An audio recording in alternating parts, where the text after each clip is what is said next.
Welcome to the Lennox third quarter earnings conference call. All lines are currently in a listen-only mode, and there will be a question-and-answer session at the end of the presentation.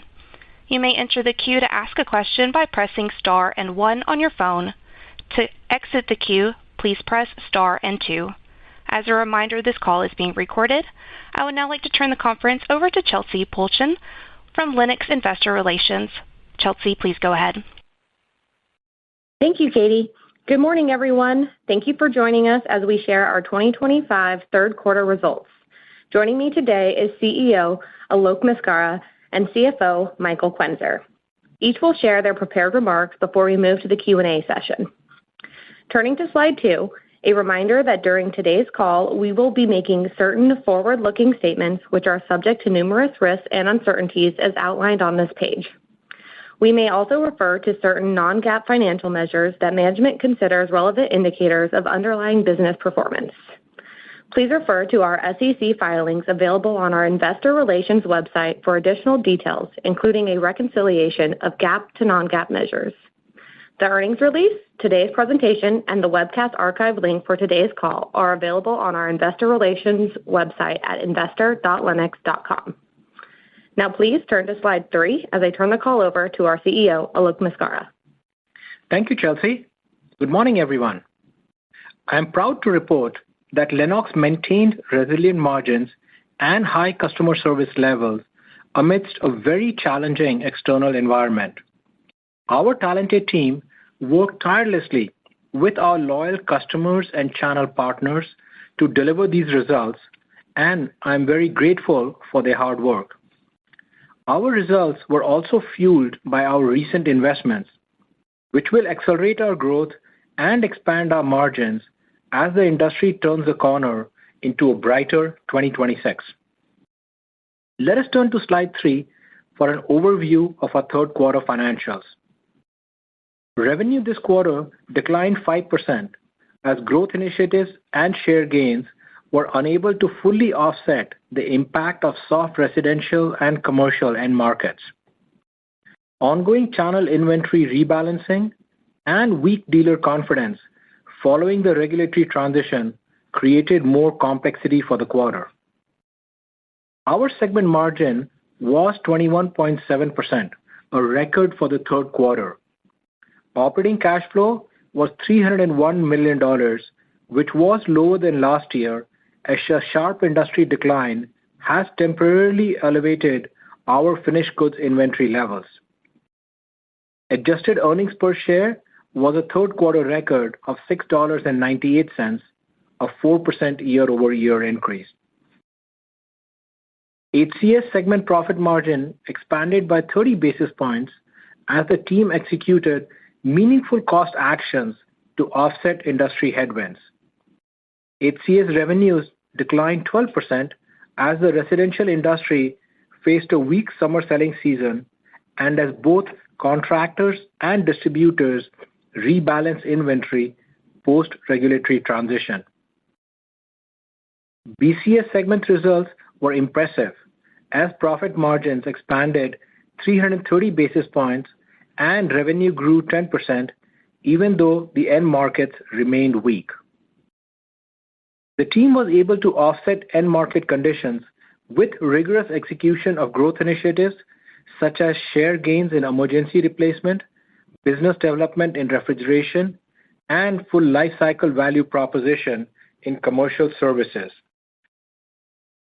Given current end market conditions, we are adjusting our full-year outlook to reflect an anticipated sales decline of 1%. We now expect adjusted earnings per share in the range of $22.75.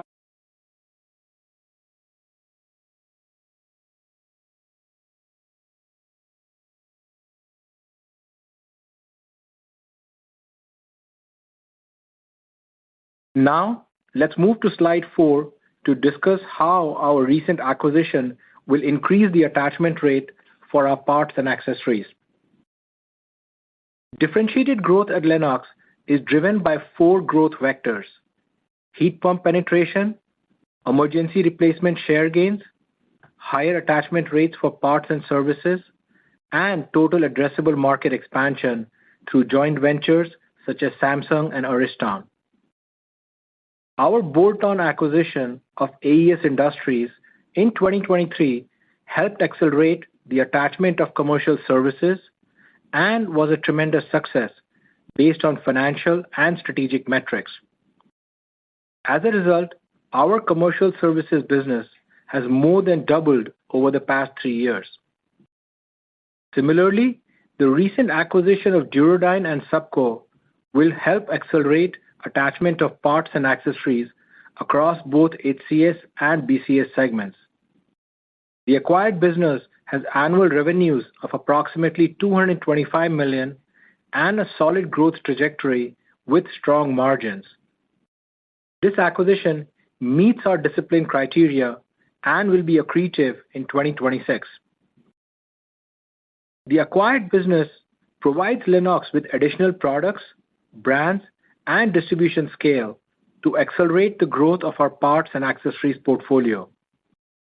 We see a significant opportunity to increase the attachment rates, one of our 4 key growth vectors. The integration of Duro Dyne and Supco will also lead to meaningful cost synergies that make this transaction even more attractive to Lennox stakeholders. Our integration team has already identified sourcing opportunities, and we are confident about creating additional value as we align the business with Lennox's standard infrastructure and implement our unified management system. Now, let me hand the call over to Michael, who will take us through the details of our Q3 financial results. Thank you, Alok. Good morning, everyone. Please turn to slide 5. As Alok outlined, in the third quarter, we continued to navigate a dynamic operating environment characterized by uneven demand due to the new refrigerant transition and broader macroeconomic uncertainty. These pressures resulted in a 5% decline in revenue. However, our team acted decisively and maintained operational discipline, delivering 2% growth in segment profit and achieving margin expansion. This profit improvement was primarily driven by favorable product mix and pricing, supported by the successful launch of our new R-454B products. We also saw benefits from improved cost management, including reductions in selling and administration expenses. These gains were partially offset by lower sales volumes and increased product costs, largely due to ongoing inflationary pressures. Let's now turn to slide 6 to review the performance of our Home Comfort Solutions segment. Home Comfort Solutions experienced a softer demand in the third quarter, with revenue declining by 12%, primarily due to a 23% decline in unit sales volumes. While we anticipated a decline in sales volume, the extent was greater than expected due to several contributing factors. Contractors and distributors actively reduced inventory levels. Macroeconomic softness weighed on both new and existing home sales. Moderate weather dampened demand, and there was a clear shift towards systems repair rather than full replacements. Despite these challenges, mix and pricing remained favorable, supported by ongoing transition to the new R-454B products.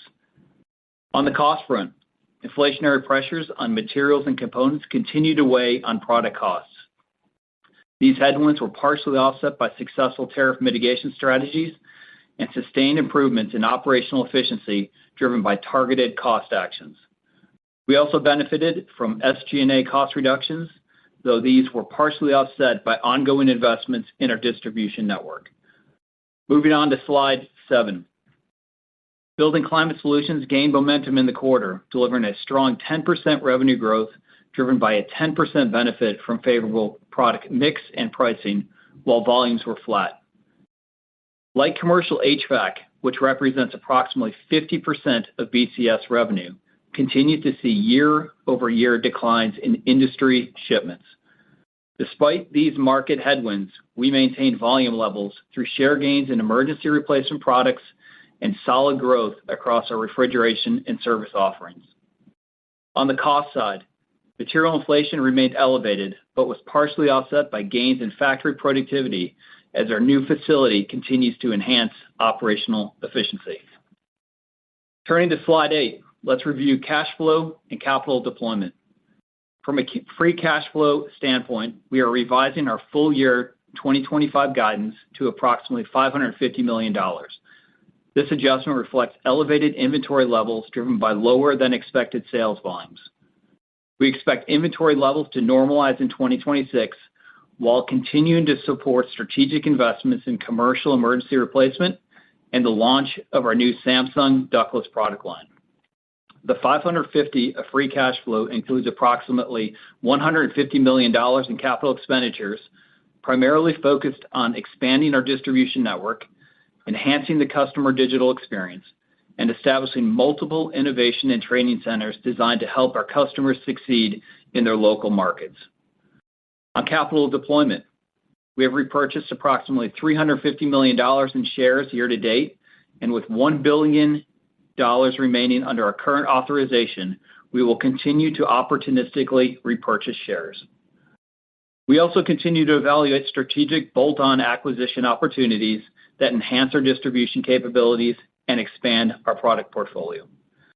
As we pursue these initiatives, we remain committed to preserving a healthy debt leverage across all capital allocation decisions. If you'll now turn to slide 9, I'll review our full year 2025 guidance. In response to evolving market conditions, we are updating our full year guidance to reflect deeper inventory destocking trends and continued macroeconomic weakness, particularly in home sales and consumer confidence. Starting with revenue, we now expect full year revenue to decline by 1% compared to our previous guidance of 3% growth. This revision is primarily driven by lower total sales volumes in Home Comfort Solutions, which are now expected to decline in the mid-teens range compared to our previous guidance of high single-digit decrease. With the successful closing of our Duro-Dyne and Supco acquisition, we expect an approximate 1% contribution to full year revenue growth, with a minimal impact on EBIT due to purchase price amortization of approximately $10 million.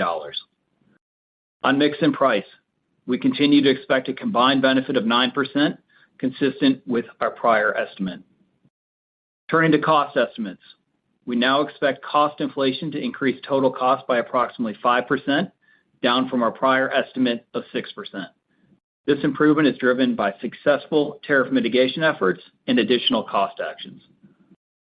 Looking at other key metrics, we now expect interest expense to be approximately $40 million, reflecting our recent $550 million acquisition and lower free cash flow due to elevated inventory. Our tax rate is projected to be around 19.3%. On earnings per share, we are updating our EPS guidance to a range of $22.75 to $23.25, down from the previous range of $23.25 to $24.25. And finally, as mentioned earlier, we now expect full year free cash flow to be approximately $550 million, revised from our prior guidance of $650 million to $800 million. In summary, while 2025 remains challenging with industry softness and double-digit declines in sales volumes, our continued focus on operating discipline positioned us to grow earnings per share, and we remain optimistic about a return to market growth in 2026. With that, please turn to slide 10, and I'll turn it back over to Alok. Thanks, Michael. As we reflect on this quarter, I want to acknowledge the challenges we have faced as a company and an industry. The environment has been tough, with destocking, higher interest rates, and shifting consumer patterns, all of which have weighed on our results. However, I am confident that these headwinds are temporary. Our team has navigated this period with discipline and resilience, and the actions we have taken have positioned us for a strong rebound next year. Looking ahead to 2026, we expect channel inventory to normalize, and with the prospect of lower interest rates, both new and existing home sales should begin to recover. We are also moving past the disruption of this year's refrigerant transition.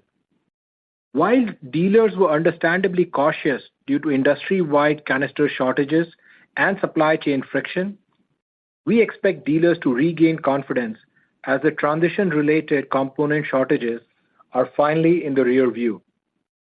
We are positioned to gain share through several avenues, including a renewed focus on new product introductions and contributions from joint ventures, including ductless products and water heaters.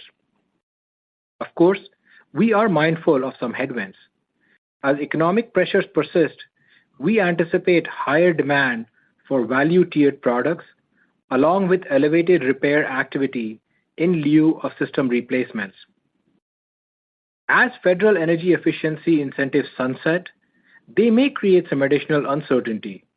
However, we do not expect them to materially impact overall demand, especially as some states and utility incentives for energy efficiency are expected to continue. On the margin side, we expect mix improvement from carryover of R-454B refrigerant products, particularly in the first half of the year. In addition, we also anticipate customary annual pricing actions to offset inflation. Beyond pricing, we are driving disciplined cost productivity efforts to sustain margin resiliency. Optimization of our distribution network will lead to lower logistics costs, higher fill rates, and better customer experience. Targeted SG&A cost actions will streamline our processes and enhance efficiency across the organization. With our new commercial factory in Saltillo now fully operational and delivering measurable improvements, we expect additional manufacturing productivity in 2026.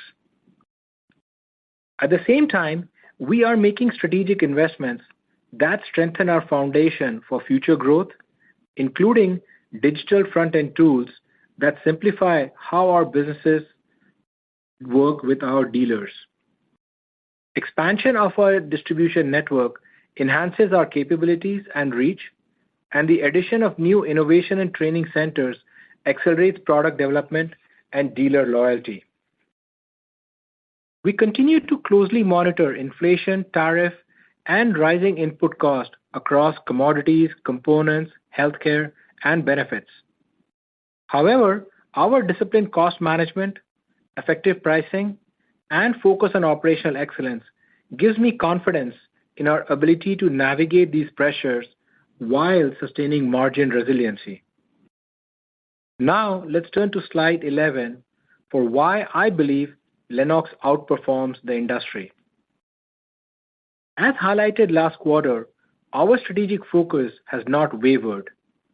Even with recent challenges, we continue to execute ahead of schedule on the commitments outlined in our transformation plan.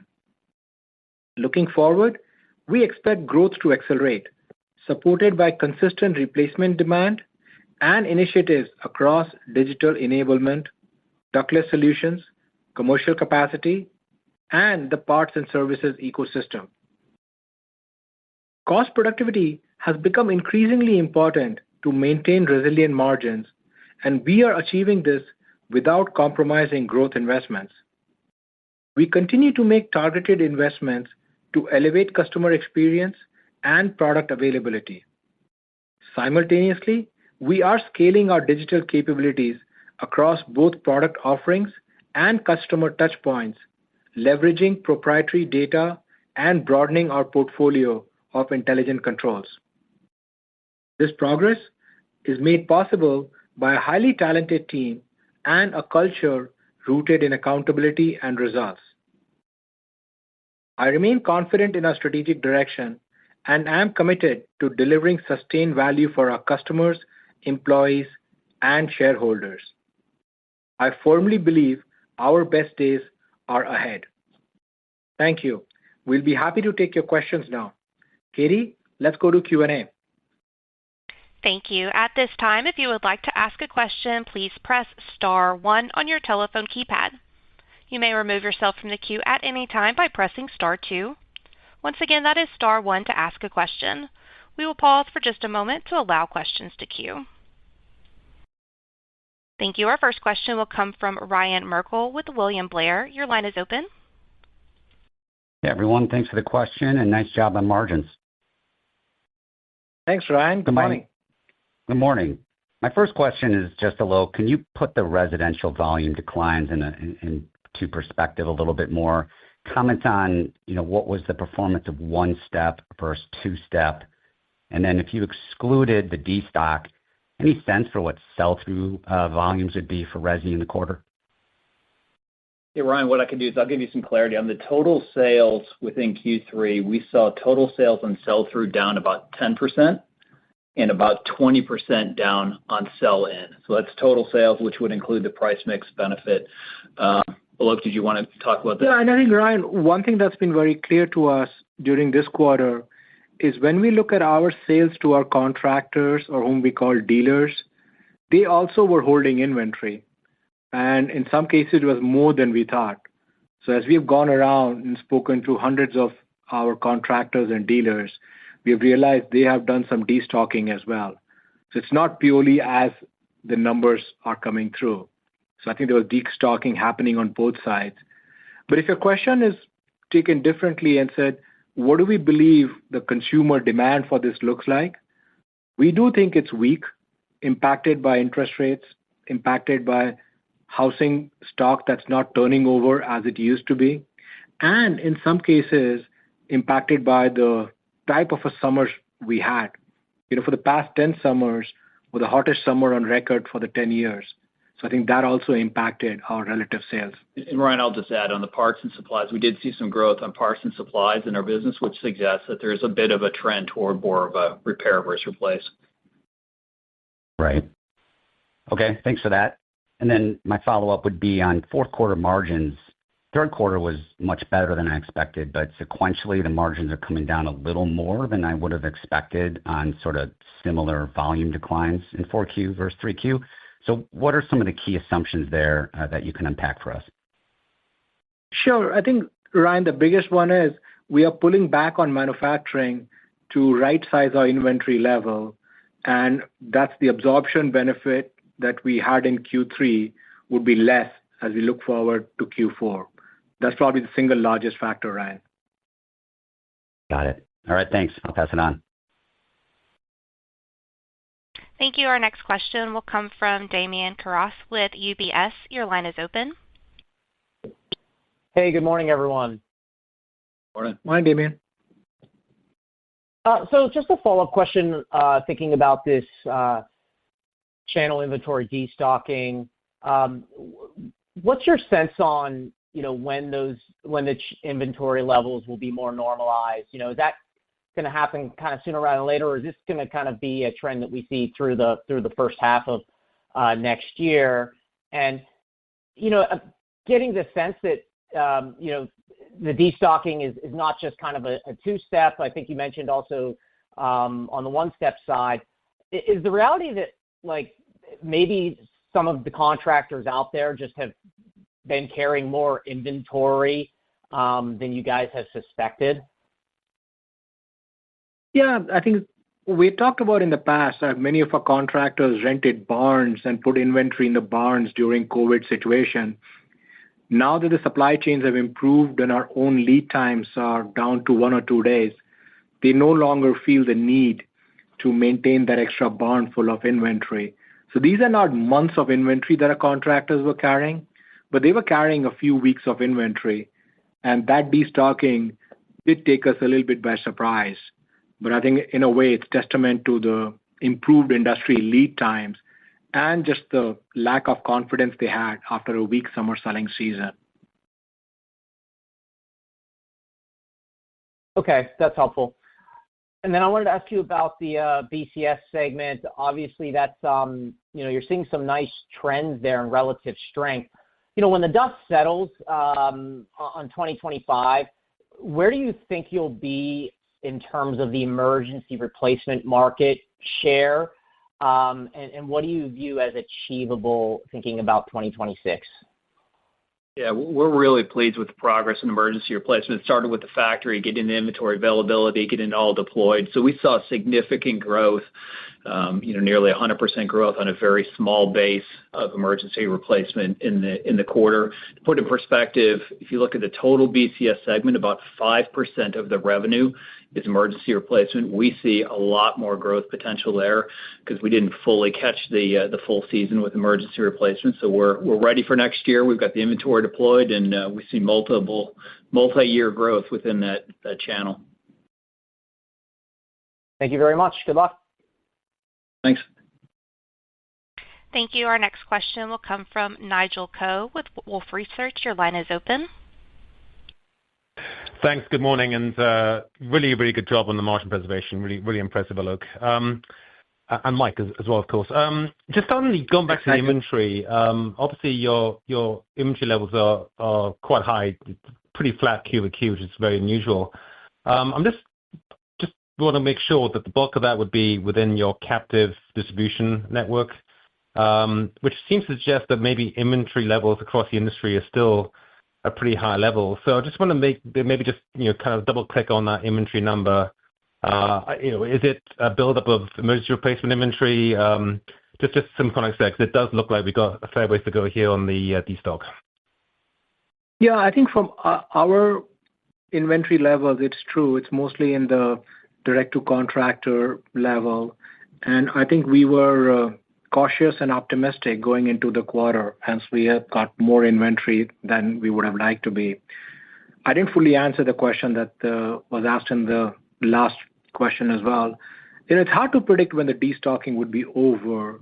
But if I had to guess right now, I would say the destocking would probably be over by Q2 of next year. So not the entire first half, but I think this is going to continue for a while, and we are preparing accordingly. And I think that's the same forecast we have for our inventory, is that we'll be back to normal levels by Q2 next year. Okay, that's helpful. And then just quickly on the repair versus replace dynamics. Maybe just your perspective on why now? Is it consumer confidence? Is it more around the A2L dynamics? Is it the price? Is it all three? Any context there would be helpful. Yeah, I mean, clearly, by the way, this is a difficult thing to come back and give you a database answer. I think it is all three, but the primary reason in our view was the A2L conversion. Our contractors and dealers, who are the one who convince homeowners that replacement is a better economic decision in the long term, were just hesitant to sell new products because of canister shortages and everything else that was going on. So they were not as effective as they normally are. There is obviously some impact of consumer confidence, which, as you know, is now in multi-month low. So it will be all three, but I think the primary was just the confidence of our own dealers. And I'll just add one more on the existing home sales. Some of these homeowners have very low interest rates. They're wanting to move into new homes, but they don't want to put a whole new system investment in if the next 2 years interest rates come down and they can move to a new home as well. Okay, thank you. Thank you. Our next question will come from Joe O'Dea with Wells Fargo. Your line is now open. Hi, good morning. Thanks for taking my questions. I just wanted to start on trying to take a step back and think about what normalization means from a volume standpoint in the industry. And so, when we look at resi volumes over the past number of years, it's been anywhere from kind of 8 million to 10 million units. This year's probably pacing below that 8.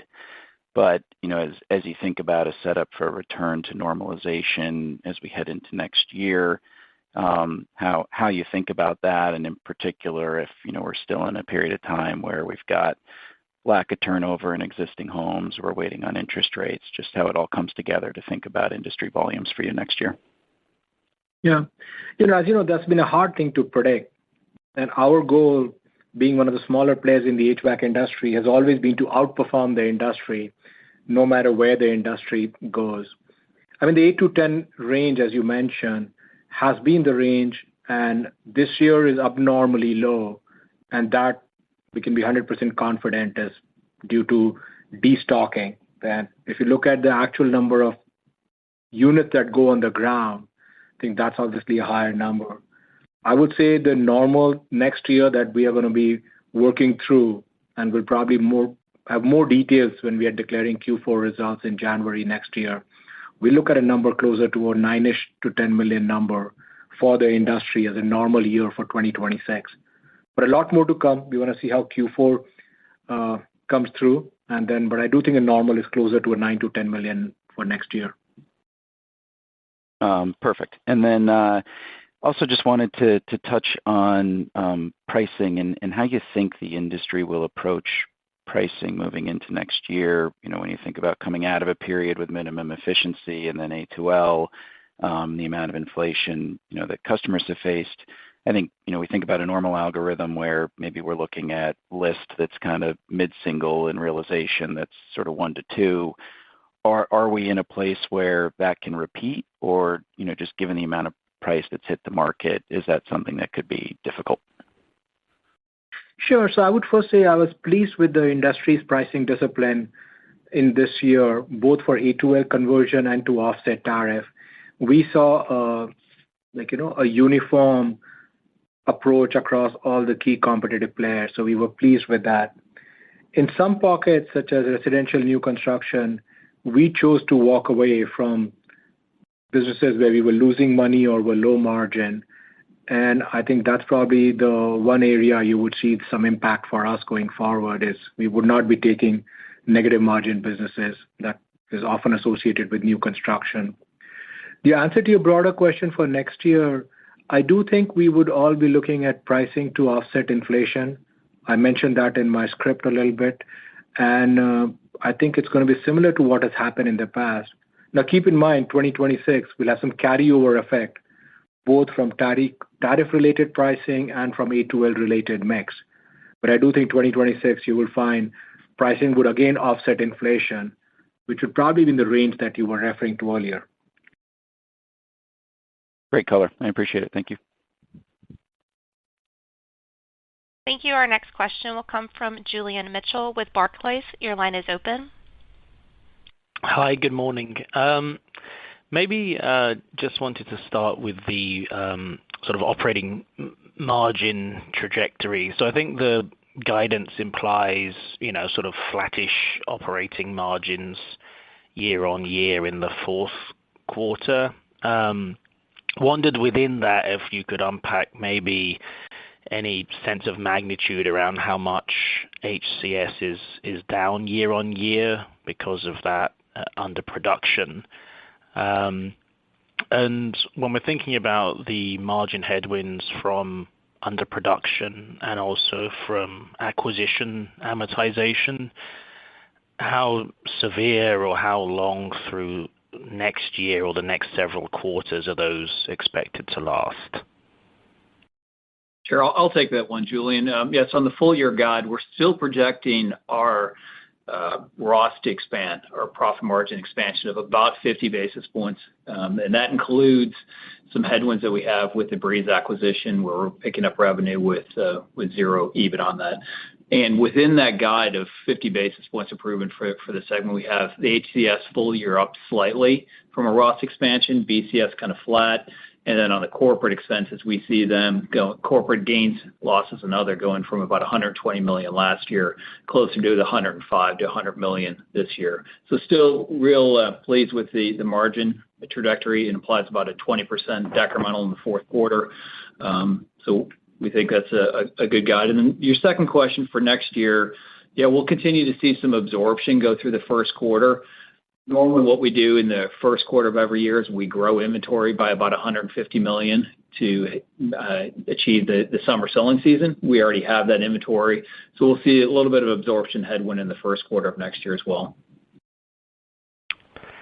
That's very helpful. Thank you. And then just a second question, trying to understand on that HCS side of things, when you're looking at sort of sell out behavior, maybe help us understand how you've seen that change in recent months and help us understand, I suppose, how quickly you think you can get back to some kind of volume growth in the coming quarters, assuming inventory reduction takes maybe another 6 months?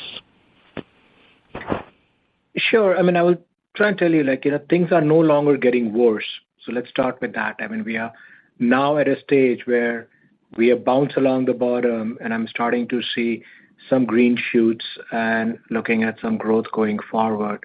And that's obviously driven by multiple factors. We have moved from air conditioning to furnace season in many of the areas where the inventory generally was low. So there's not that much destocking.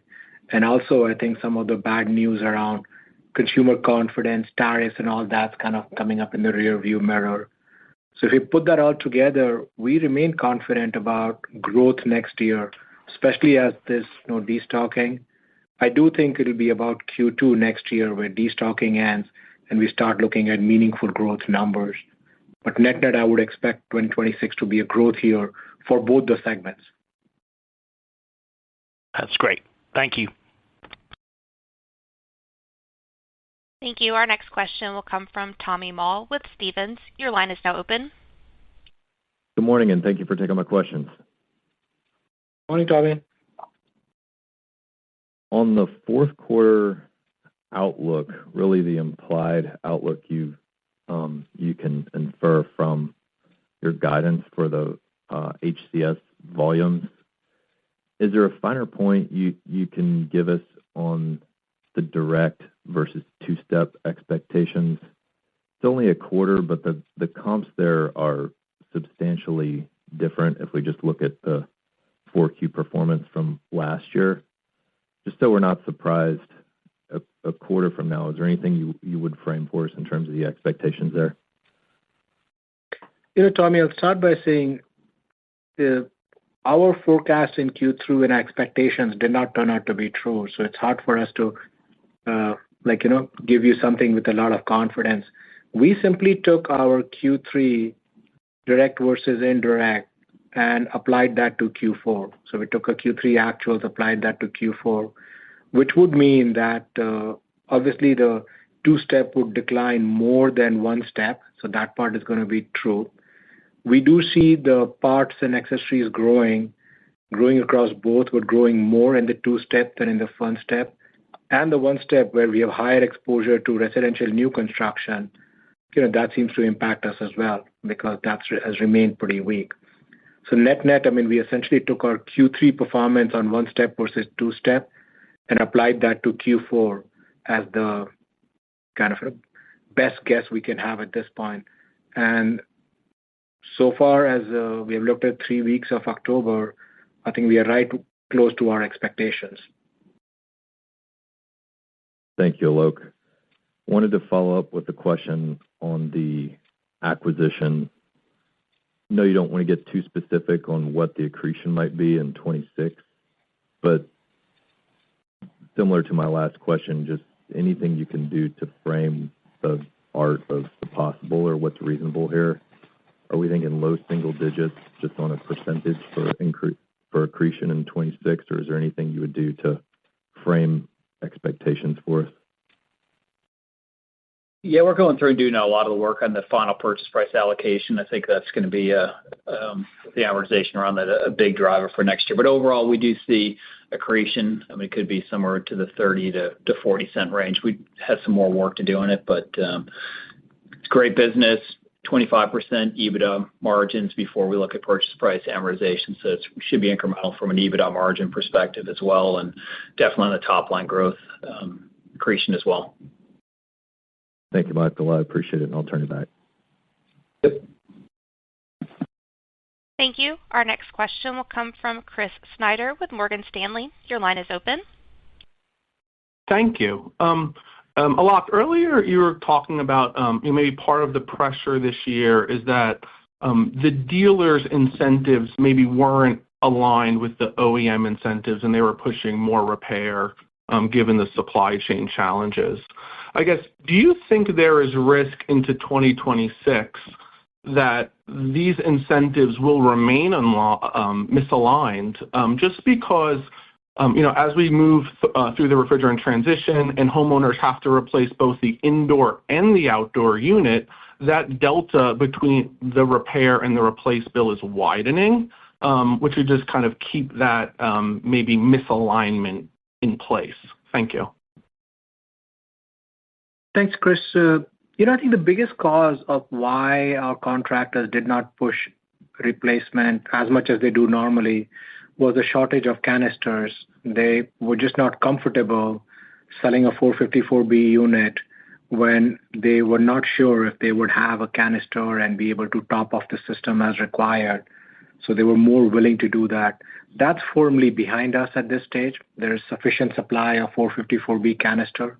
So I think it was less about incentives, more about just product availability, and in some cases, just training. Some contractors got trained well earlier, others just delayed their training to a different date, and you needed tools and preparedness.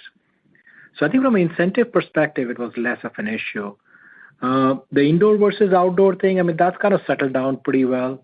They've all figured out how to best serve the customer at the lowest cost by being able to use older furnaces and put the sensors like RDS kits in the system. Of course, the coil is almost always replaced with the outdoor unit anyway. So I think that's less of an issue. It's mostly was around part shortage.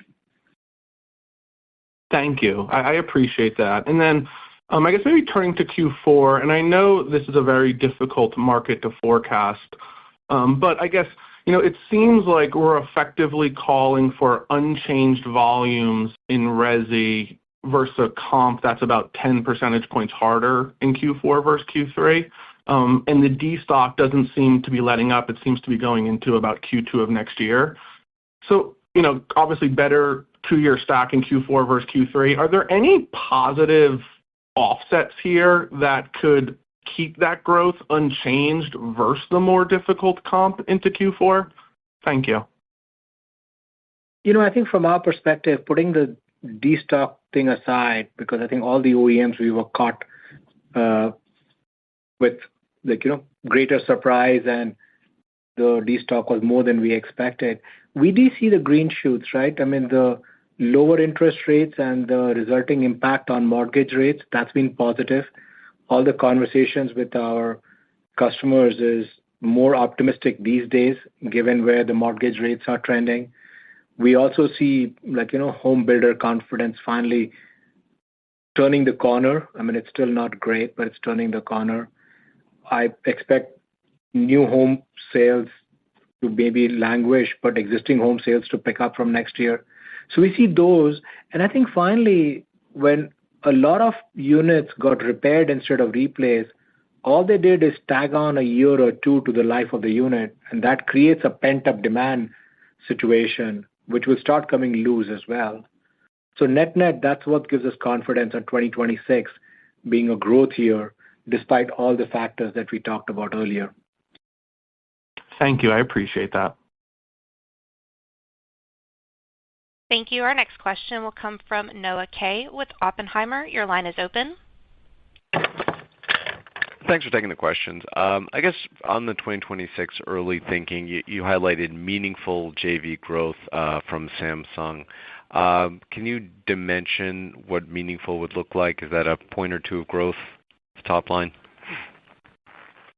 As you know, we launched the product this year. We still spend majority of the year selling the old 410A product, and we were faced with inventory shortages in that. So this year is going to be sort of neutral compared to the previous year on that category. Over the long term, which we've talked about, I expect that to add like a point or so of growth every year for the next multiple years. And I think 2026 would be the first year where we would have the full portfolio and then launch it. So I think that's kind of the range I would look at is half point to a point of growth. With the Samsung JV, Ariston JV adds value only in 2027 in a meaningful way, but it's going to get some growth next year because that's when the product will be launched. Michael, what would you add? And I'll just add within the HCS segment, the ductless product represents about 2% of our sales. But if you looked at the industry, ductless is closer to 10%. So we have a multi-year benefit here within the ductless product. And we saw growth in our Samsung product for the first quarter, or the first time in Q3. So really pleased with that progress. And the sales force is really pleased with the progress on selling that with the customers, really appreciating the brand name. Thank you both. And then you also indicated rationalizing the low margin RNC accounts, which seems prudent, but know that it's about typically 25% or so of sales, RNC total. Can you help us understand or dimensionalize what level within that we'd be talking about in terms of a tier of low margin accounts? Is this like the lowest 10% or so? We're just trying to understand what kind of a headwind that could be for next year. Yeah, I think the lowest 10 to 15% is a good way to think about it. I mean, we were overweight on RNC compared to the industry, especially when it came to the one-step model. So I think, first of all, we don't give up any account easily. We only give up when we feel like we are taping dollar bills to every outgoing box. So those are not easy decisions for us, but I think 10 to 15% of RNC volume over multiple months is the way to think about it. Over multiple months? All of this would be margin accretive. Okay, so you said over multiple months or years? I just want to clarify. Multiple months. Okay. Thank you. Thank you. Our next question will come from Jeff Sprague with Vertical Research. Your line is open. Hey, thank you. Good morning, everyone. Maybe just wanted to come back to channel and inventory, maybe one last time. Maybe somebody behind me have another one. But, it just looks to me, you overproduced in Q3, right? Sounds like it was unintentional. Things kind of really dropped off. But if you're looking at, kind of this hangover lasting into the first half of next year, is there not scope to more severely cut production in Q4 and just clear this up more quickly? Or, are you just kind of facing labor retention or other issues that maybe are not popping to mind? But it just seems to me like you could take it down a lot harder in Q4 than what's implied in the guide and just really set up 2026 instead of having this lingering issue through the first half. Yeah, no, Jeff, that's a good question and good observation. I think the issue is more around the mix of the products because in Q4, as you know, most of our production and sales plans are switching towards furnaces. We ramp up air conditioning back in Q1 again. So I think we have done a balanced job with fairly aggressive actions. I mean, our headcount across factories is down by more than 1,000 people. And if you look at some of the warn notices, in fact, we have ratcheted back pretty fast. But at the same time, if we go any further, we believe it will crimp our ability to restart production next year. So I think by Q2 and Q1, when we are heavy production months, we'll just go slower at that point. Net by the end of Q2, we'll be back to normal level. So we think that's just a better approach to make sure we don't face challenges that Lennox has faced in the past where we couldn't ramp up in time. Mm-hmm. Yeah, no, that makes sense.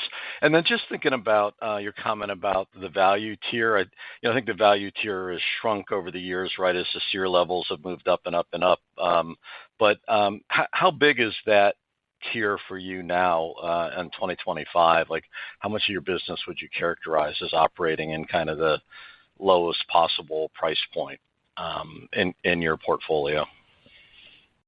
So if you think about the overall portfolio, 70% of the business now is what we call the lowest SEER. And that's not the way we think about the value tier, though. So value tier would be within the lowest SEER, what's a value product with no bells and whistles, limited warranty, cages versus casing across on the outdoor units. And I think that's probably in the 10 to 20% range. And we expect it to remain in that range as other products with better warranty, better controls continue to be majority of the business. But that business, we even taking from 10 to 20% is a trend that we are prepared for, and we want to make sure we address it appropriately. Great. Thank you for the color. Appreciate it. Thank you. Our next question will come from Joe Ritchie with Goldman Sachs. Your line is now open. Hey, good morning, guys. Morning. Hi, Joe. So Yeah. So sorry to disappoint Jeff, but I did want to ask another question on inventories. So just thinking about this, quantifying the fact that your inventories are up roughly $300 million year-over-year, and the sales growth for the company is going to be, let's just call it roughly flattish down modestly. How do I think about what is kind of like the right size of inventories heading into 2026? And then I guess really just my follow-on question is more of a clarification for Michael. I heard you say 20% decrementals in the fourth quarter. Was that for the entire business? Was that for HCS? And then how do we think about the decrementals in HCS as you're continuing to wind down inventories through the beginning part of next year? Sure, I'll answer that one first. Yeah, the 20% decremental was the entire business within the fourth quarter, so it's a little bit more of a decremental on the HCS side, mostly because the absorption impact there will be more than the BCS side. Yeah. And I think on the inventory question, first of all, we'll acknowledge that our inventory is higher than where we expected and wanted. So let me just acknowledge that part. If we look at the $300 million or so number that it came, I think it's about $150 to $200 is what we want to bring down. The other is a result of just our investment trying to get into emergency replacement, making sure our fill rate is higher, and that's the number we expect to normalize by Q2 next year. So I think you kind of break it up into 2/3, 1/3 of the 300 number. Okay, that's helpful. And I guess just as part of the multi-part question I asked, I guess as you're thinking about decremental margins, then as you're bringing down your inventory, is there an appropriate way for us to think about that within HCS in the first half of the year? I would say first half usually has the opposite, has a benefit of production, but at the same time, we are structurally at a lower cost situation because of all the changes we have made. But as we finish Q4 and we come back in January, we can give you a lot more color at that point with a lot more confidence. Right now, everything has just got too many error bars on any of the numbers I'll give you. Okay, fair enough. Thank you, guys. Thank you. Our next question will come from Jeff Hammond with KeyBanc Capital Markets. Your line is open. Hey, good morning. Hi, Jeff. Hey, maybe just to start with price. I mean, I think the last 5 years that the price increases, the levels between COVID regulatory changes have been pretty eye-popping, and now we're kind of finally seeing this kind of consumer tightening, shift to value, repair, replace. I'm just wondering, when you think, if at all, the industry kind of starts to think about price elasticity more and taking a breather from pricing actions. Yeah, Jeff, I mean, that's a fair point. If you look at over the past 4 or 5 years, if the price from OEM to the channel has gone up 40%, the price from the channel to the consumer, in some cases, has gone up 100 to 200%. So as we look at where the pricing pressure is going to be, it's going to be more between the consumer and the channel, less so between OEM and the channel. And we are seeing consumers getting multiple quotes. During COVID, they're very happy one contractor came in and gave them one quote, and they would go with that. Today, consumers are definitely getting more quotes than they were getting last year, and often it's about 3 quotes versus the 1 quote that I was referring in COVID. So I think that's where you're going to see some price adjustments that will need to happen on the installation of the consumer price. Keep in mind the OEM price has gone up much, much less than the price that the consumer is paying today. Okay, that's helpful. Just on the 26 moving pieces, I'm just wondering if you can put any kind of quantification or numbers around just the commercial plant getting to full efficiency, all the transition, R-454B transition noise. Like, what is the delta on that, 25 to 26? Seems like a pretty big tailwind. It is going to be a good tailwind. I mean, first of all, we had talked about having $10 million in productivity from the new Saltillo plant and avoid a bad news, and we delivered that. So I think we are pleased to say that we are on track to deliver that productivity. I think that continues going into next year We have to balance it out with any absorption impact, and we'll give you greater color next year. But I mean, we do historically have always talked about like, $20 million-$30 million in productivity with MCR and other factors. And I think next year is going to look more normal versus the past recent year where there were too many moving pieces. Okay, thanks a lot. Thank you. Our next question will come from Deane Dray with RBC Capital Markets. Your line is open. Thank you. Good morning, everyone. Hi, Deane. I was hoping you could help us understand the magnitude of the free cash flow guidance cut. That implies a pretty low 70% conversion. Is this all the destocking, higher finished goods? Is there anything else going on there that you can share? No, it's all destocking. I think we cut it by about $150 million compared to the previous number, and that's all finished good inventory. And we expect to recover all of that by Q2 next year. And as you know, I mean, our depreciation has been lower than our CapEx for the past few years.